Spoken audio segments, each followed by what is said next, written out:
You see that? This is a sign of healthy soil. Believe it or not. See the soil moving? It's like watching paint dry.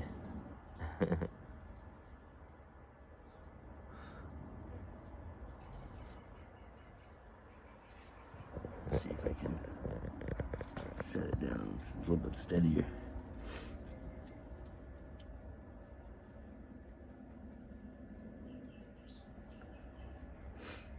So the premise of a healthy soil is how fast the soil biology can process and consume the debris laying on top of the soil and convert it into topsoil.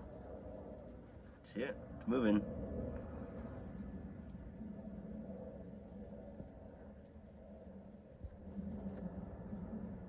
So that's, see the soil moving?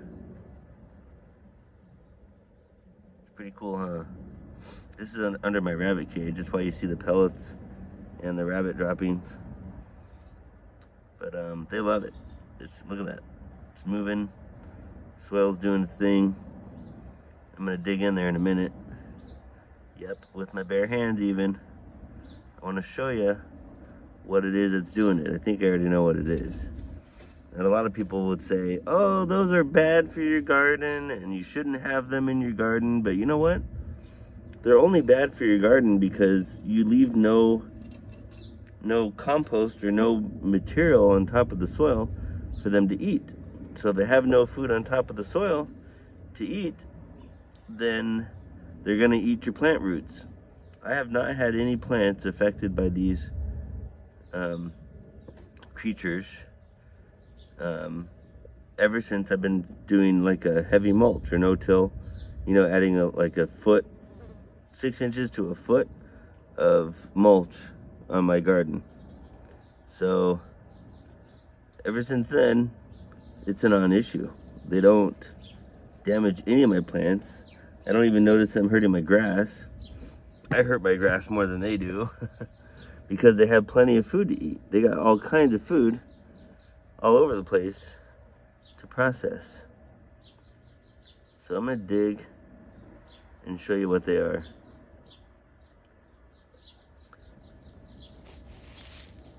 If I can find him in there. There he is. This guy. I'm gonna wash him off and show you what he looks like. But look at that. There's this guy. Look, see that guy moving around? That's gonna process food. There's a lot of them in here. I bet you there's more. I feed into my chickens, but the soil is so much better. Look, it's aerating the soil. I needed no really force to go through that soil. It's just they're aerating it. They mix in the compost. They process it. So this is a white grub. They're called. There's different sizes. This is a pretty large one, obviously, as you can see. This is a larvae of the fig eater beetle. He's not gonna like the cold water. I want to show you what they look like when they're cleaned off.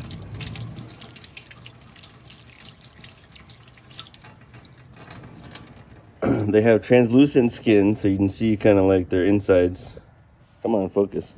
See their insides a little bit. But they're in little tunnels underground, straight up and down, and they just go up and eat, and that's why you saw them pushing up.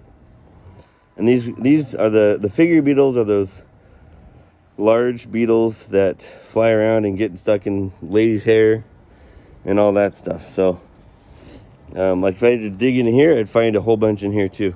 They're just excellent compost helpers. You know, they really, really do a good job processing compost. And as long as you have stuff for them to eat, like that, got a compost pile over there. This is my garden, and I have like almost a foot, probably like 6 to 8 inches of compost in here, along with pig manure that I had my pig Kevin Bacon. So I left it all here, didn't stink, and then now it's a great covering and compost for the garden. I also add my rabbit droppings in here, as you can see right there. Rabbit droppings for fertilizer. I'm going to add some more for the corn. They're really heavy nitrogen feeders. So I'm going to add some more pretty soon. As soon as the pile gets built up, I'm going to put some on my corn. When the corn gets taller, so don't, you know, cover them up. But, hey Gravy. We got Gravy right here. He's a local stray cat that he's taken a liking to me. Probably because I feed him. But, anyway. So these guys are great helpers for the garden. They're not pests. They could be pests if you don't have a lot of mulch for them to eat. They will eat your roots, because that's you leave them no choice but to eat their roots. Just like if, you know, someone took all the food out of your fridge, you start going into the cabinets to getting food or what have you. So they're just trying to find food, and if you provide it for them, which is going to benefit you along with them, then they're fine. They're not going to be an issue. But if you don't feed them compost and have stuff available for them, they're going to eat your plants and roots and stuff, and then you're going to have a problem with them. So these guys love them. Hey, ladies, you want one? Look, you want one? Get it. You got it. Now they're going to fight over it probably. You better eat it fast. Eat it fast. Come on. Oh, don't fight over it. Come on now. Yeah, chickens are not vegetarian. So all the veggie eggs and stuff that you buy, you know, vegetarian diet, it's not really that healthy for the chickens. Could it be? Maybe. But they're really not vegetarian. Oh, come on. Did you lose it? Where'd it go? Where'd it go? Did you guys fight over it and lose it?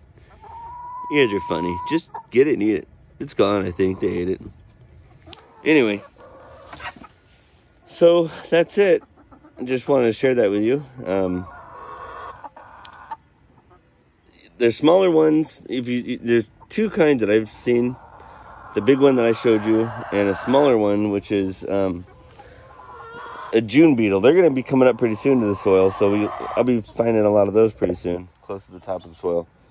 But June bugs are smaller. They look identical. They look almost identical, like the same, but they're smaller. Let's dig in here. Let's see. I bet you I'll find some more. There's so many of them here. But look at the soil. I can just dig with my fingers.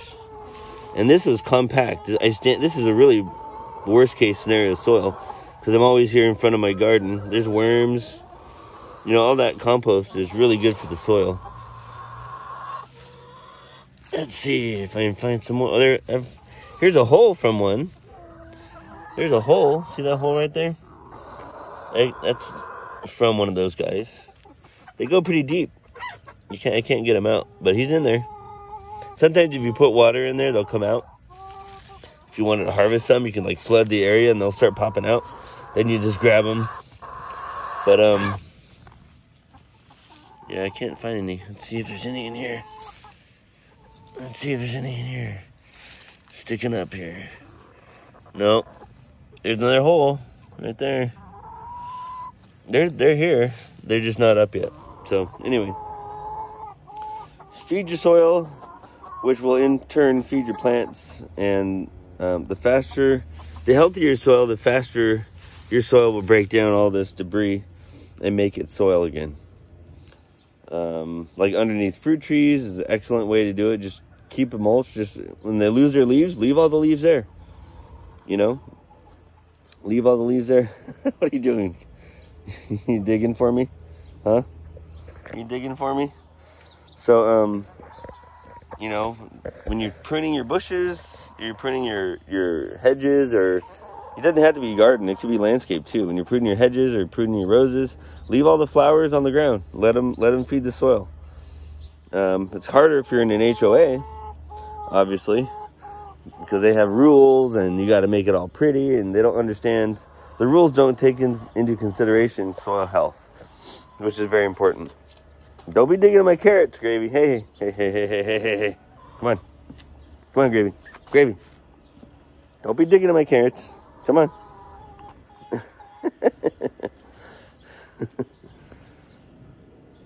Come on, let's go. Stay out of the garden. Anyway, that's it. I just wanted to share that with you. So if I find them, there's a lot. There's worms everywhere here. Anyway, I mean, if you have healthy plants, you're gonna have a lot of produce. Stuff's gonna just thrive. I mean, this thing last year bloomed and had fruit and leaves all wintertime. Not sure why or how, but I attribute it to the compost. That's the only thing I attribute it to. I haven't fertilized it, so it must be the compost.